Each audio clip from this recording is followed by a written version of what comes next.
Good evening, dear friends. We meet again Sunday, 15th of September, to get together again to talk about interesting things. Tonight's subject will be the third part and final part of generational healing. So, first, I'd like to welcome you all and remind you that the first 10 minutes or so of the program might be on the YouTube or other social media.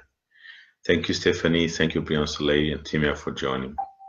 So, first, I just want us to take a moment together, just holding the hands like that in this mudra position against the heart, and we'll do 3 ohms for joining everybody together and feeling like one. Good evening. So deep breath in, and we go.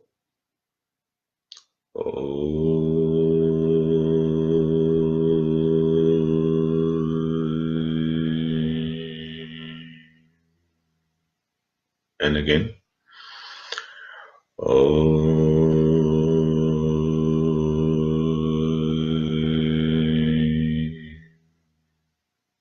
And again.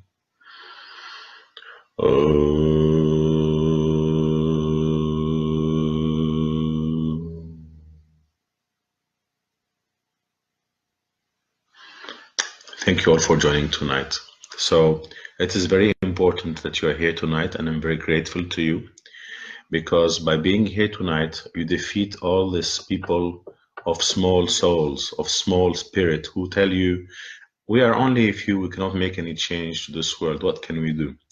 I often have people say to me, why are you doing this? You're only going to help a few, and you cannot do anything. That is not true at all. Every single person can do a lot. And when together we are meeting from all over the countries, we have people from different countries tonight. We have people from the Lebanon, we have people from the States, we have people from Latvia, we have people from Ireland, obviously where I'm based. Sometimes we get people from India also joining. We have also somebody from Germany today. So all of these people together will be able to share in their community somehow the information that we gather here today. So today is the third part about generational healing. Remember the first part, we started explaining what it was about and why is it so important for all of us. And we focused a lot on the trauma level. In the second part of generational healing, we went deeper. We went to what we call the family curse level. And today we're going to go into what are the results of getting this generational healing done in terms of your life. And I call it reconnecting with the divine love energy so that you can manifest your gift. And we'll talk about the gift later on. Everybody have a special gift that they have to manifest in this life. So I welcome you all. Thank you, Michelle. Thank you, Rachel. Liga, thank you. Ruthie, hello. Andrea, hello. Good evening. So the thing is, we have all an ego, right? And the ego is the biggest problem. It always tells you you have nothing to do, because the ego wants to stop you from doing. Yeah. And when you ask people and say, are you connected to the divine energy of love, to creation? They say, oh yeah. But do they feel connected? Feeling connected, being in the states of feeling connected, it's like when you are in love. Yeah. When you are in love, you function differently, right? But you're not all the time in love. Sometimes you are out of love, and then you get back in love again. The same for the conscious connection with creation. It's something we have to work on. Being in the state of love towards somebody or a family or what is something that you actually work on. You need to keep yourself in that state. So somebody comes with negative ideas, you tell them, get out of my face, so I can stay in this positivity. The same way, you got to work on the sacred reconnection. You got to work on it. So it doesn't just come by itself. Good evening, Philomena and Merid. So how do you work on reconnection? We work on reconnection, first of all, by being aware that you have to be open to understand everything that's going around you. You have to observe synchronicities. You have to observe that actually you are thinking about something and something comes down your way to help you. You have to monitor synchronicities.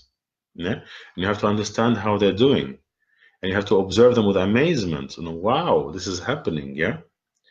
And not just say pure luck. No, you have to connect with the events. You have to be present in the event.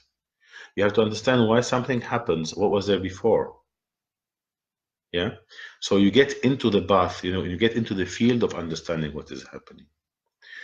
The second thing, you need to put yourself in that field. You need to all the time keep yourself connected. There are many, many ways that you can do that.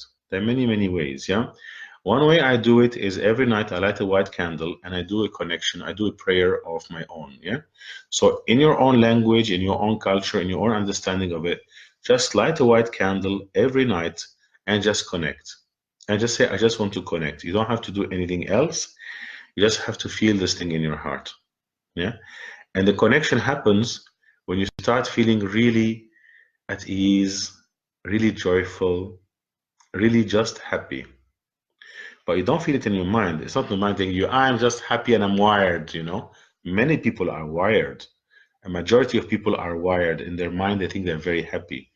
But their heart is made of stone. Yeah.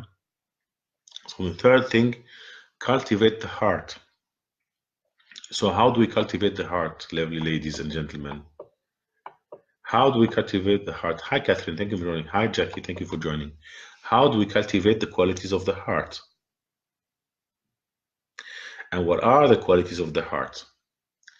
So since we have to cultivate the heart so that we are connected, what are the qualities of the heart that we need to cultivate? Some of you might have heard those qualities when we're talking about them in meditations and sessions together. So what are the qualities of the heart, of my heart, of your heart, of everybody's heart that we need to cultivate? Liga says, I have a personal mantra which was given to me. I'm trying to repeat it with breathing before going to bed. Usually I fall asleep. Yeah, so you have to focus more, Liga. Don't fall asleep. Keep awake. Munya, good evening. Stephanie, unconditional love. Yes, Stephanie, well done. Well done. And the way that you develop unconditional love and Brian Soleil loving each other, that's correct. You divide love in two parts.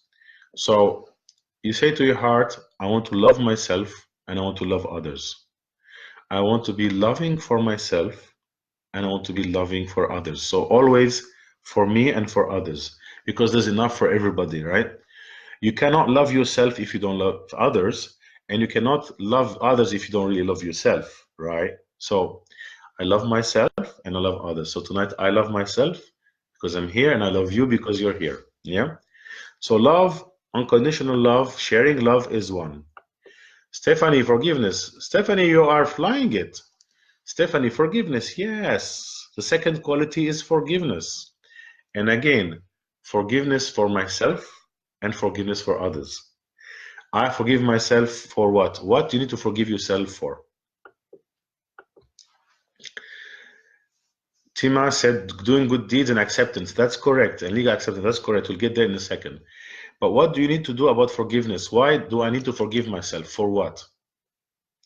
What is the worst thing we do to ourselves all the time? Good evening, Analia. Thank you for joining. What forgiveness do we need for ourselves? What do we need to forgive ourselves all the time about? Remember, you have an ego, and the ego is beating you out all the time. It says to you, you're not good enough, you're not doing this enough, you're not happy enough, you're not this enough. Forgive yourself when you're hard on yourself. Forgive yourself when you're beating yourself out. We are not perfect, that's correct. We are perfect, Tima, in our imperfection, right? But we have an ego that's beating us all the time. Culpability, yeah. Guilt, yeah. So forgive yourself for all this guilt, for all this shaming yourself, for putting yourself down, for whatever, you know. Oh, it went down badly at work, I was horrible, or oh, you know, I didn't do well today, I'm not really good, you know, I'm not able, you know, I am one of these people who are not good at driving or not good at eating or not good at working. Guys and girls, we all come from the same factory. We're all the children of the Creator. We're all beautiful and perfect. Forgive yourself. Yeah? Forgive yourself for beating yourself out. And the second thing is forgive others. Okay? Yes, we are criticizing ourselves all the time. So forgive yourself. Now, why do you want to forgive others for? Because others can be blind. You know, they can be nasty without realizing. They can overstep your feet without realizing, because they can be harmful without realizing. Does not mean that you accept that others hurt you. Okay? It just means that we don't keep the grudge, we don't keep the hate inside of us. Yeah? The African shamans say that there are 3 poisons to the heart.